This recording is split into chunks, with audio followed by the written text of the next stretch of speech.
Friends എന്നൊരു day in my life ആണ് കേട്ടോ. അപ്പോൾ രാവിലെ തന്നെ ഒരു 11 മണിയൊക്കെ ആകാനായി. അപ്പോൾ ഞാനും അമ്മയും കൂടെ ഇറങ്ങി കേട്ടോ പുറത്തേക്ക്. കൂടലിലേക്ക് പോയതാണ്. എന്തിനാണെന്ന് വെച്ച് കഴിഞ്ഞാൽ എൻ്റെ യൂണിഫോമിൻ്റെ പാൻറ്റ് ഷർട്ടൊക്കെ വന്നിട്ടുണ്ട്. അപ്പോൾ അതിന് അളവ് നോക്കാൻ വേണ്ടി പോയതാണ്. തിരിച്ചും കൊണ്ട് വന്നപ്പോൾ ആണെങ്കിൽ ചെറുതായിട്ട് ദാഹിക്കാൻ തുടങ്ങിട്ടോ. പിന്നെ ഒന്നും നോക്കിയില്ല, ഞങ്ങളെ തൊട്ടടുത്തുള്ള കടയിലേക്ക് പോയി. കടേൻ്റെ പേരെന്താ എനിക്ക് കൃത്യമായിട്ട് ഓർമ്മയില്ല, നോക്കിയിട്ടില്ല കേട്ടോ. പിന്നെ അവിടെ ചെന്ന് ഞങ്ങൾ ലൈം കഴിച്ചു. അമ്മയൊന്നും കഴിച്ചില്ല, ഞാനൊരു കട്ട്ലേറ്റ് കഴിച്ചിട്ടോ. എനിക്ക് കട്ട്ലേറ്റ് ഭയങ്കര ഇഷ്ടമായിരുന്നു, വെജിറ്റബിൾ കട്ട്ലേറ്റ് ആയിട്ടോ. അപ്പം അത് കഴിച്ചു.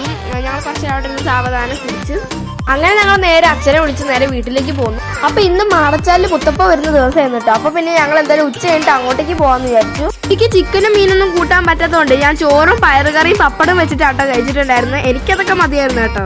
അമ്മ എല്ലുമ്പോഴും പിന്നെ നേരത്തെ റെഡിയായി. അപ്പോൾ പിന്നെ ഇന്ന് എന്തായാലും മുത്തപ്പന് കരിക്കാണ് കൊണ്ടുപോകുന്നത്. 2 കരിക്കാണ് ഞങ്ങൾ കൊണ്ടുവരുന്നത്. പിന്നെ ഞങ്ങൾ വീട്ടിൽ നിന്ന് ഇറങ്ങിയിട്ടുണ്ട്. ഇനി അച്ഛമ്മേനെ കൂട്ടണം. അപ്പം അച്ഛനമ്മേനെ കൂട്ടാൻ വേണ്ടി ഞങ്ങൾ പൊക്കോണ്ടിരിക്കുകയാണ്.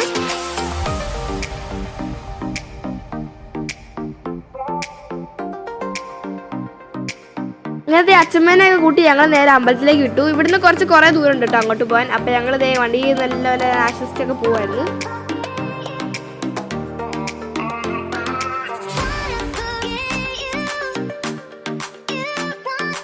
പിന്നെ ഞങ്ങൾ അവിടെ എത്തിയപ്പോഴത്തേക്കും ഏകദേശം തുടങ്ങിയിട്ടുണ്ടായിരുന്ന കാര്യങ്ങളൊക്കെ. പിന്നെ ഞങ്ങളൊന്നും നോക്കില്ല, വേഗം കയറി.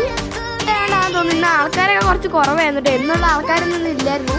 ഞങ്ങളും ഇതേപോലെ രാത്രി വന്നിട്ട് ആദ്യം വരാറ്. പിന്നെ ഇന്ന് ഉച്ചയ്ക്കാന്ന് വരാമെന്ന് വിചാരിച്ചു. ആൾക്കാരുണ്ടോ ചോദിച്ചാൽ ആൾക്കാരുണ്ട്, പക്ഷെ രാത്രി വരുന്ന അത്ര ആൾക്കാരില്ല. ഇത് കുറച്ചും കൂടെ കുറവാണ്. ഇതിലും കൂടുതൽ ആൾക്കാരുണ്ട്.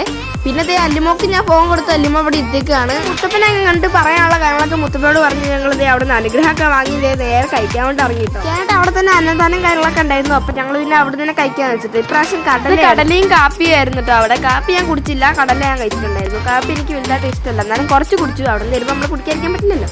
അങ്ങനെ ഞങ്ങൾ അവിടെ നിന്ന് നേരെ ഇറങ്ങിയിട്ടുണ്ട്. ഇവിടുന്ന് ഇറങ്ങിയപ്പോഴാണ് നമ്മളൊരു കാര്യം മറന്നത്. വിഷുവൊക്കെയല്ലേ, അപ്പോൾ പടക്കൊന്നും നമ്മൾ മേടിച്ചിട്ടില്ല. പടക്കം മേടിക്കാൻ വേണ്ടി അയ്യൻസ് പടക്കക്കടയിലേക്കാണ് പോയത്. അവിടെയാണെങ്കിൽ ഇതുപോലെ വെറൈറ്റി ഐറ്റം ഉണ്ടായിരുന്നു. ഞങ്ങൾ കുറച്ച് വെറൈറ്റി സാധനങ്ങളൊക്കെ മേടിച്ചു. ലിമോ ആണെങ്കിൽ അവിടെയുള്ള സാധനങ്ങളൊക്കെ കണ്ടിട്ട് ഐസ്ക്രീമാ മേടിക്കുന്നു പറഞ്ഞ് വഴക്കുണ്ടായിക്കൊണ്ടിരിക്കുകയായിരുന്നു കേട്ടോ. ഈ പടക്കക്കടയിലാണെങ്കിൽ അടിപൊളി പടക്കങ്ങളുണ്ട് കേട്ടോ. ഇപ്പൊ പുതിയതായിട്ട് ഇറങ്ങി കുറെ പടക്കങ്ങളൊക്കെ ഉണ്ട്. സ്റ്റോക്ക് തീരുമ്പോൾ അവർ വീണ്ടും മേടിച്ചുകൊണ്ടിരിക്കുകയാണ് കേട്ടോ. ഞങ്ങൾ എന്തായാലും കുറെ പുതിയ സാധനങ്ങളൊക്കെ മേടിച്ചിട്ടുണ്ടായിരുന്നു. അങ്ങനെ താണ്ട് തിരിച്ച് വീട്ടിലെത്തിയപ്പോഴത്തേക്ക് നല്ല മഴയായിരുന്നു കേട്ടോ. ഞങ്ങൾ വീട്ടിലെത്തിയപ്പോൾ തന്നെ 7 മണി ആവാറായിട്ടുണ്ടായിരുന്നു. അങ്ങനത്തെ ഞങ്ങൾ ഇവിടെ വീട്ടിലെത്തിയപ്പോഴാണെങ്കിൽ അല്ലുമോക്ക് പടക്കം പൊട്ടിക്കണം എന്ന് പറഞ്ഞപ്പോൾ അച്ഛതേ ഒരു പൂത്തിരെടുത്ത് കത്തിച്ചിട്ടോ. അവള് പേടിച്ച് ഓടിയിട്ടോ. അവൾക്ക് ഭയങ്കര പേടിയായിരുന്നേ. അവള് വേറെന്താ ഒന്ന് ഉദ്ദേശിച്ചത്, അവളെന്താ ഉദ്ദേശിച്ചതെന്ന് മാത്രം ഞങ്ങൾക്ക് മനസ്സിലായില്ല. പിന്നെ അവളത് അച്ഛനെ പുറകെ പോയിരിക്കുകയെന്ന് കേട്ടോ. അവൾക്ക് പേടിയാവാന്നിട്ട് മഴയായതുകൊണ്ട് തന്നെ പുറത്ത് പോയിട്ടൊന്നും ചെയ്യാൻ പറ്റിയില്ല. അതുകൊണ്ട് അകത്തുനിന്ന് ചെറിയൊരു പൂത്തിരാട്ടോ കത്തിച്ചത്. ഇതിന്റെ ഇടയിൽ ഞാൻ ഒരു പെപ്സിയും ലേസും അതേപോലെ പരിപ്പോടൊക്കെ കഴിച്ചിട്ടുണ്ടായിരുന്നു കേട്ടോ. അതൊക്കെ എടുക്കാൻ പിന്നെ മറന്നു പോയിട്ടുണ്ടായിരുന്നു. ഈ വിഷുവിന്റെ ഒന്നും നമ്മൾ ഇതേപോലെ ഡേ ഇൻ മൈ ലൈഫ് ഇടാട്ടോ. അപ്പൊ എല്ലാവരും വന്ന് കാണണേ. അപ്പൊ ഇത്രയും നമ്മളെ വീഡിയോ ഇഷ്ടപ്പെട്ട സബ്സ്ക്രൈബ് ചെയ്യാനും കമന്റ് ചെയ്യാനും ലൈക്ക് ചെയ്യാനും മറക്കണ്ട. കൂടുതൽ വീഡിയോസ് വരുന്നേരം തട്ടാ.